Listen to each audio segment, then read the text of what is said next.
नमस्कार विद्यार्थी मित्रांनो. चला, लाईव्ह क्लासमध्ये आपण पुन्हा एकदा भेटलेलो आहोत. लाईव्ह क्लासचा जो भाग आहे तो भाग आहे भाग क्रमांक 7.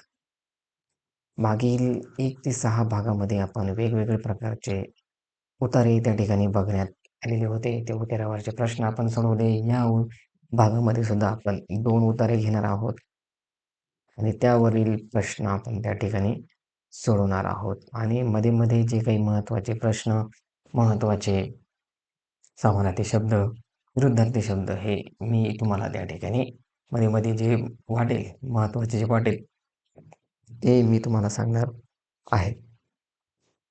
तर यामध्ये आपण नेक्स्ट अकॅडमीतर्फे हे जे लेक्चर आहे, ते लेक्चर आपण त्या ठिकाणी बघतो आहे. नेक्स्ट अकॅडमी ही नवोदयमध्ये नावाजलेली अकॅडमी आहे. त्यांची बुक पण आहे. बुक दोन्ही याच्यामध्ये आहे. मराठीमध्ये पण आहे आणि इंग्लिशमध्ये पण आहे. ओके. आणि प्रश्नसंच 10 प्रश्न संच पण त्या ठिकाणी तुम्हाला देण्यात येतील. त्याच्यामध्ये OMR सीट पण असेल, जी कलरमध्ये असेल, रंगीतमध्ये तुम्हाला त्या ठिकाणी ओरिजिनल अशा पद्धतीने असेल तशी त्या ठिकाणी तुम्हाला देण्यात येईल. तर ह्या नेक्स्ट अकॅडमीचे विविध हे असे प्रकाशन आहेत आणि त्याच्यामध्ये जे नवोदयसाठी आहे ते विशेष म्हणजे नवोदयकडे फोकस त्या ठिकाणी करते ती अकॅडमी. स्कॉलरशिपमध्ये पण काही वेळेला त्या ठिकाणी काही लेक्चर्स घेतले जातात, परंतु नवोदयचे जे फोकस लेक्चर असतात किंवा नवोदयसाठी जे लेक्चर असतात ते ह्या अकॅडमीतर्फे घेण्यात येतात. तर आज आपण या 7व्या भागामध्ये आलेलो आहोत आणि त्या 7व्या भागामध्ये 2 उत्तरे आपण बघणार आहोतच. चला मग सुरू करूया आपलं पहिलं. हे आपले नेक्स्ट अकॅडमीचे स्टार विद्यार्थी 2024 मधले. 2023 मध्ये सुद्धा आपले विद्यार्थ्यांची निवड झालेली होती. ती मागच्या याच्यामध्ये मी तुम्हाला सांगितलं होतं. आता 2023 मध्ये भरपूर विद्यार्थ्यांची निवड म्हणजे 6 विद्यार्थी त्या ठिकाणी निवडून आलेले होते आणि त्यांचे मागच्या पुस्तकावर त्यांचे फोटो त्या ठिकाणी देण्यात आलेले होते, नाव देण्यात आलेले होते. तर यावेळेला हे जे विद्यार्थी आहे, हे विद्यार्थी आपले अ, नवोदयमध्ये त्यांची निवड झालेली आहे 2024 मध्ये. ठीक आहे. चला मग आपण आज पहिला उतारा सुरुवात करणार आहोत. तर नवोदय प्रवेश परीक्षा 2025 साठी आपण अभ्यास करतो आहे भाषा चाचणीचा. सूचना आहे, या खंडात 2 परिच्छेद आहेत. प्रत्येक उतार्यानंतर 5 प्रश्न आहेत. प्रत्येक उतारा काळजीपूर्वक वाचा आणि त्यानंतरच्या प्रश्नांची उत्तरे लिहा. प्रत्येक प्रश्नाकरता A, B, C, D अशी 4 संभाव्य उत्तरे दिलेली आहेत आणि त्यापैकी केवळ एकच बरोबर आहे आणि बरोबर उत्तर शोधायचं आहे. तर हे जे बरोबर उत्तर आहे ते आपल्याला शोधायचं आहे. इथे आपल्याला त्या ठिकाणी सांगितलेली सूचना त्या ठिकाणी आपण वाचलेली आहे. चला मग आता पहिला पर्याय आणि पहिला परिच्छेद आपण त्या ठिकाणी घेणार आहोत. परिच्छेद क्रमांक 1. बघा, मी तुम्हाला सांगितलं होतं का नवोदय काय करते का एखाद्या चरित्र वगैरे किंवा एखाद्याची माहिती वगैरे त्या ठिकाणी ते देत असते तुमच्या माहितीसाठी आणि त्याच्यातून ते प्रश्न विचारले जातात. तर इथं आपल्याला दिलेलं आहे देवाजी झिंगराजी जानोरकर, म्हणजे हे जे आहे संत गाडगेबाबांचे मूळ नाव आहे, हे आपल्याला माहिती पाहिजे. चला मग आपण परिच्छेद वाचूया आणि परिच्छेद वाचून आपण त्या ठिकाणी प्रश्न त्या ठिकाणी सोडवूया. देवाजी म्हणजे डेपूजी, सॉरी, देवीदास झिंगराजी जानोरकर हे संत गाडगे बाबांचे मूळ नाव आहे. त्यांचा जन्म 23 फेब्रुवारी 1876 रोजी महाराष्ट्रातील अमरावती जिल्ह्यातील सुरजी तालुक्यातील अंजनगाव येथे शेडगाव गावात झाला आणि 20 डिसेंबर 1956 रोजी वलगाव अमरावतीजवळ पेठे नदीच्या काठी त्यांचे निधन झाले. झाडू घेऊन ते एका ठिकाणावर दुसऱ्या ठिकाणी फिरत असत. गावात प्रवेश केल्यावर लगेचच गावातील गटारे आणि रस्ते साफ करण्यास सुरुवात करायची. त्यांनी नागरिकांना सांगितले, त्यांचे काम पूर्ण होईपर्यंत गावाकडे त्यांच्या अभिनंदनासाठी थांबावे लागेल. गावकऱ्यांनी त्यांना पैसे दिले. गाडगेबाबांनी त्यांचा उपयोग प्रगतीसाठी तसेच समाजाच्या कल्याणासाठी केला. त्या पैशातून गाडगेबाबांनी शैक्षणिक संस्था, धर्मशाळा, रुग्णालये आणि पशु निवारे उभारले. त्यांची प्रवचने कीर्तनाच्या रूपात आयोजित केली जात. ते मानवतेची सेवा व करुणा या मूल्यावर जोर जोर देतील. ते लोकांना अंधश्रद्धा आणि कर्मकांडाच्या विरोधात शिक्षित करत. बघा, हा एक छान उतारा संत बाबा यांच्यावर देण्यात आलेला आहे. आणि या उतार्यामध्ये त्यांनी केलेलं कार्य, त्यांचा मृत्यू, त्यांचा जन्म, त्यांचं मूळ नाव, ही सगळी माहिती त्या ठिकाणी दिलेली आहे. त्यांनी कशाप्रकारे काम केलं ते सुद्धा त्या ठिकाणी दिलेलं आहे. मग आता इथं आपण प्रश्नाकडे येऊ. प्रश्न सगळ्यांनी वाचलेला असेलच.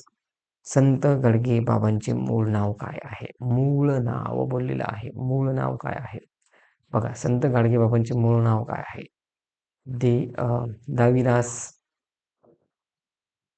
झिंगराजी जानोरकर. डेबूजी इंग्रजी जानोरकर नाही. संत गाडगे बाबा नाही.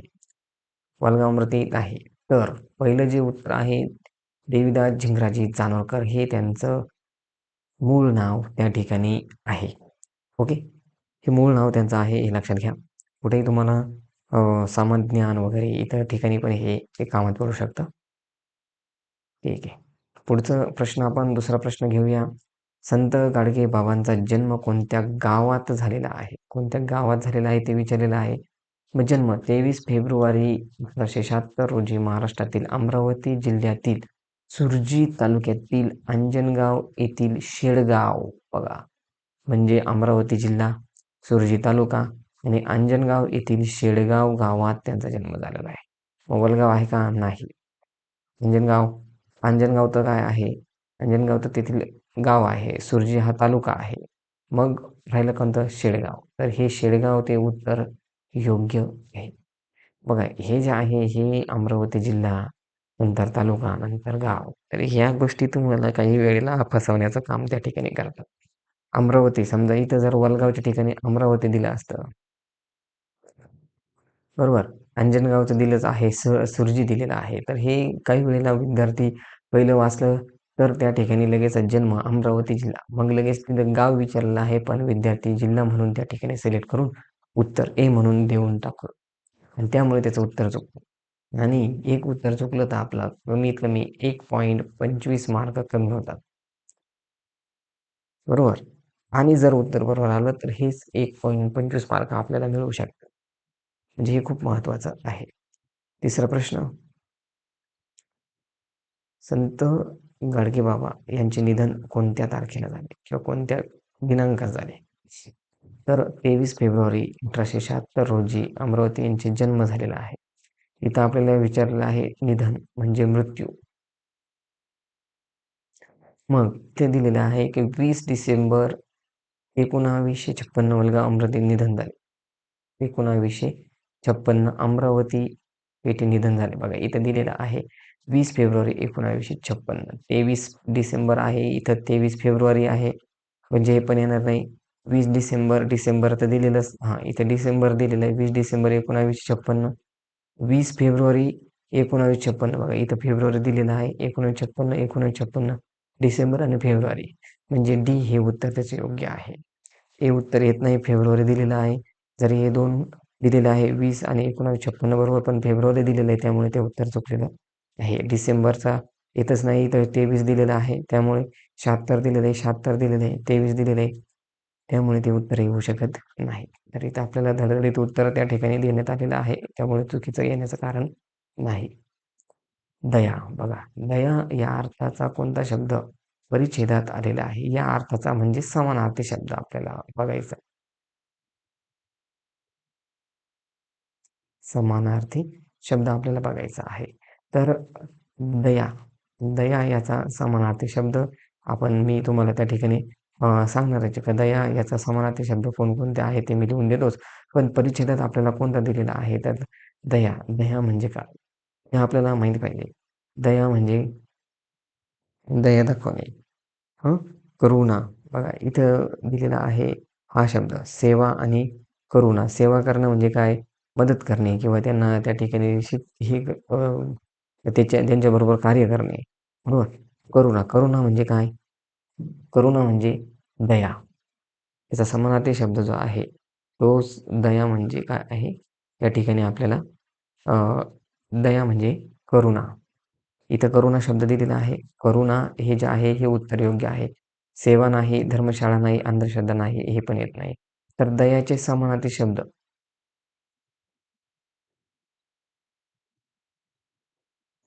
दयाचे समानार्थी शब्द बघा, करुणा, त्यानंतर कृपा, त्यानंतर माया आणि सहानुभूती. हे सर्व समानार्थी शब्द आहे. कोणाचे येतात? दया या शब्दाचे. तर करुणा हा पर्यायामध्ये आहे, त्यामुळे त्याचं उत्तर त्या ठिकाणी करुणा सी आहे. ओके. ठीक आहे. हे शब्द तुम्ही तुमच्या नोटबुकमध्ये लिहून देत गेला म्हणजे तुम्हाला त्या ठिकाणी कामात येतील. ओके. पुढचा प्रश्न. गावकऱ्यांनी त्यांना पैसे दिले या वाक्यात अधोरेखित केलेला शब्द काय आहे? तर याच्यापैकी हे दिलेलं आहे, हे सगळे आपले आहे शब्दांच्या जाती. ओके. वाक्यात अधोरेखित शब्द हा आहे, इतर रेषा दिली गेलेली नाही आमच्याकडनं. त्यांना, गावकऱ्यांनी त्यांना टिंब दिले. अधोरेखित शब्द त्यांना आहे. तर अधोरेखित शब्द हे काय आहे? तर विशेष नाम आहे का? नाही. क्रियापद आहे का? नाही. क्रिया विशेषण आहे का? नाही. तर ते काय आहे? सर्वनाम आहे. आपण सर्वनामाच्या घटकामध्ये बघितलं, त्याची व्याख्यामध्ये बघितलं तर नामाबद्दल वापरल्या जाणाऱ्या शब्दाला सर्वनाम म्हणतात. हे आपण त्या मागच्या याच्या व्हिडिओमध्ये बघितलेलं आहे. शब्दांच्या जाती हा व्हिडिओ सगळ्यांनी बघून घ्यावा म्हणजे तुम्हाला या गोष्टी किंवा या व्याख्या मी जे सांगतो ते तुम्हाला लगेचच क्लिक होणार आहे किंवा समजणार आहे. ओके. हां. तर असे आपण जो पहिला उतारा आहे त्याचे 5 प्रश्न त्या ठिकाणी बघितलेले आहे. बघा असे जे शब्द आहे करुणा, कृपा, माया, सहानुभूती हे मी असे मध्ये-मध्ये लिहून देणार आहे. शब्दांच्या जाती पण तुम्हाला त्या ठिकाणी सांगणार आहे. आणि या शब्दांच्या जातीमध्ये काही वेळेला व्याख्या सांगितली जाते ते पण तुम्ही लक्षात घेतली पाहिजे का कोणती व्याख्या सांगितलेली आहे, कशी सांगितली आहे, ती आपल्याला माहिती आहे. हे सगळं तुम्ही त्या ठिकाणी लक्षात घेतलं पाहिजे. तर आजच्या ह्याच्यामध्ये आपण आजच्या लेक्चरचा दुसरा जो उतारा आहे, तो उतारा आपण बघूया. बघा, परिच्छेद दुसरा. आपण ज्योतिराव फुलांविषयी एक चरित्र त्यांनी दिलेलं आहे. आपण वाचूया. ज्योतिराव फुले हे महात्मा फुले यांचे मूळ नाव आहे. त्यांचा जन्म 11 एप्रिल 1827 रोजी सातारा येथे झाला आणि 28 नोव्हेंबर 1890 रोजी त्यांचे निधन झाले. ज्योतिरावांना ठाम विश्वास होता की जर तुम्हाला स्वातंत्र्य, समता, बंधुता, मानवी प्रतिष्ठा, आर्थिक प्रतिष्ठा यावर आधारित नवीन समाज व्यवस्था निर्माण करायची असेल, न्याय आणि मूल्य शोषण विरहित तुम्हाला म्हातारे उलटून टाकावे लागतील. त्यांना त्यांच्या कामात त्यांच्या पत्नी सावित्रीबाई फुले यांनी मदत केली आणि त्यांनी मिळून मुलींसाठी शाळा सुरू केल्या. त्यासाठी त्यांना घर सोडावे लागले.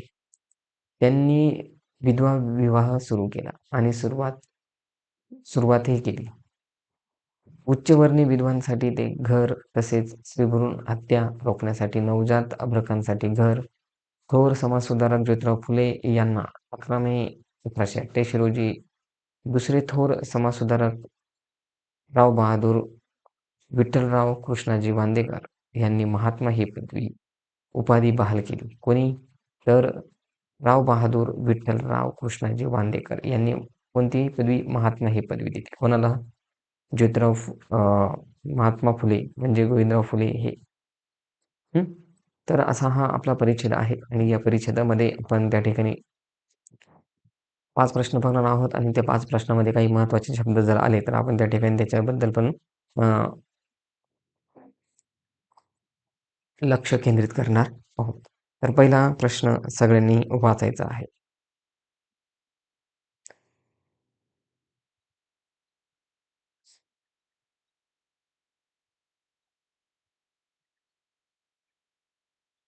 ओके, वाचला?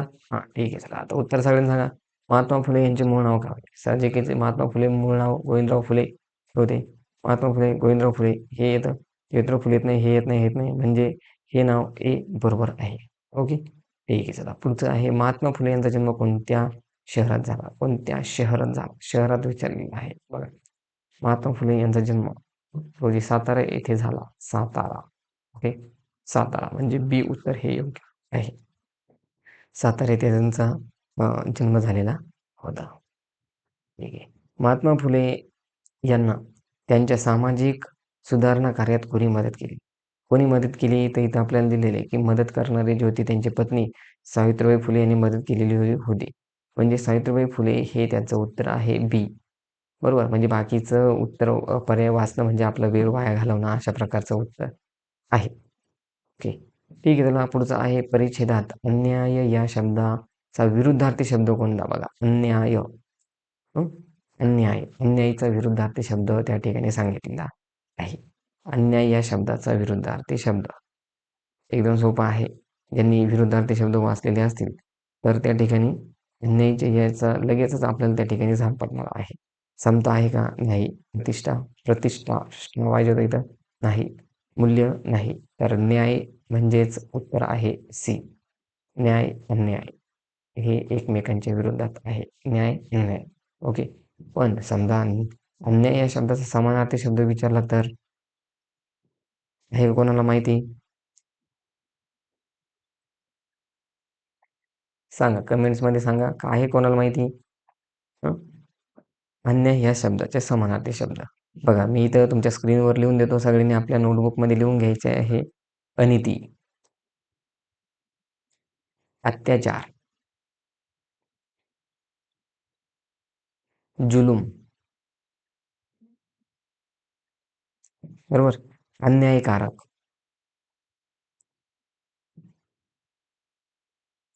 हे सर्व समानार्थी शब्द आहे कोणाच्या? अन्यायाविरुद्धच्या.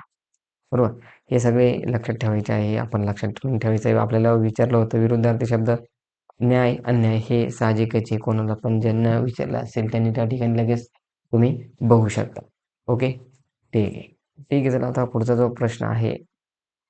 महात्मा ही उपाधी बहाल केली या वाक्यात अधोरेखित केलेला शब्द काय आहे?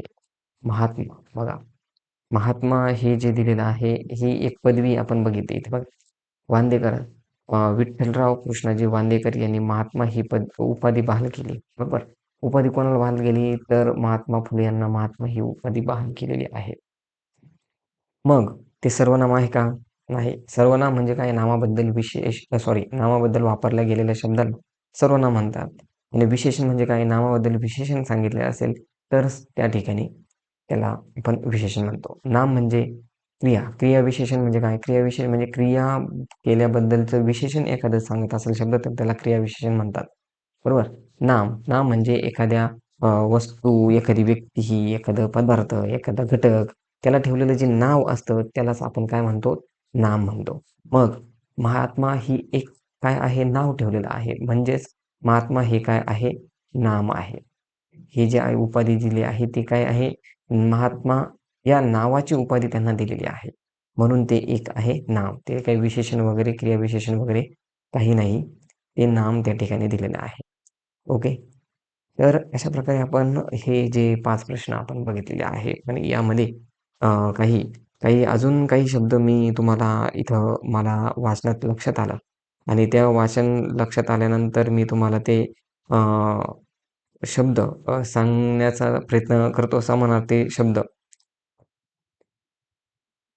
समानार्थी शब्द जे आहे ते कोणते आहे? तर इथं मी काही शब्द बघितला. तर इथं प्रतिष्ठा हा एक शब्द दिलेला आहे. त्याचा समानार्थी शब्द कोणते आहे? कोण सांगेल बरं?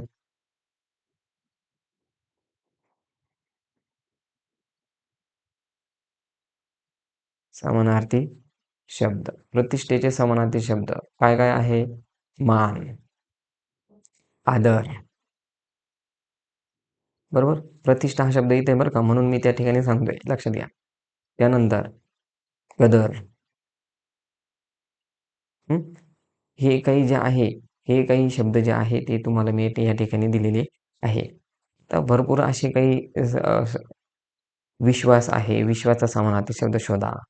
त्यानंतर अजून काही शब्द या ठिकाणी दिलेले आहे. त्यांचे समानार्थी शब्द शोधण्याचा प्रयत्न करा. प्रयत्न केल्यावर त्या ठिकाणी आपल्याला सापडतात आणि नवीन-नवीन जे शब्द आहेत ते आपल्या शब्दसंग्रहामध्ये तयार होतात आणि आणि आपल्याला प्रश्नपत्रिकेमध्ये जर एखाद्या वेळेला कोणत्याही समानार्थी शब्द, विरोधार्थी शब्द विचारला तर त्यावेळेला नक्कीच पर्याय बघितल्या क्लिक झालं पाहिजे की याचं उत्तर हे आहे. बरोबर? म्हणजे एवढा समानार्थी शब्द आणि त्यानंतर आपले विरुद्धार्थी शब्दांचा अभ्यास त्या ठिकाणी केलेला गेला पाहिजे. आणि हा अभ्यास करताना आपण नेक्स्ट अकॅडमीतर्फे जर तुम्ही कंटिन्यू त्या ठिकाणी लेक्चर करत असाल, तर त्या ठिकाणी तुम्हाला सगळ्या प्रकारचे नोट्स, सगळ्या प्रकारचे विरुद्धार्थी शब्द, त्यानंतर समानार्थी शब्द, म्हणी, वाक्यप्रचार यांची PDF त्या तुमच्या ॲपवर त्या ठिकाणी देण्यात आलेले आहे. तो कोर्स सगळ्यांनी घेतलेला असेलच आणि त्या कोर्समुळे आपण कायमच कंटिन्यू त्या ठिकाणी मी तुमच्यासमोर येतोय आणि शिकवतोय आणि त्यामुळे त्या ठिकाणी तुम्हाला या गोष्टी लक्षात घेतल्यानंतर तुम्हाला नवोदय कोर्स घेतल्यावर या गोष्टी अ, जो अभ्यासाचा भाग आहे तो मी तुम्हाला सांगतच असेल. बरोबर? आणि आज आपण या प्रकारे 2 उतारे घेतलेले आहे मराठीचे. 7व्या लेक्चरमध्ये भाग 7 आपण आज पूर्ण केलेला आहे. तर चला मग पुढच्या भाग 8 मध्ये लवकरच भेटूया. धन्यवाद. बाय.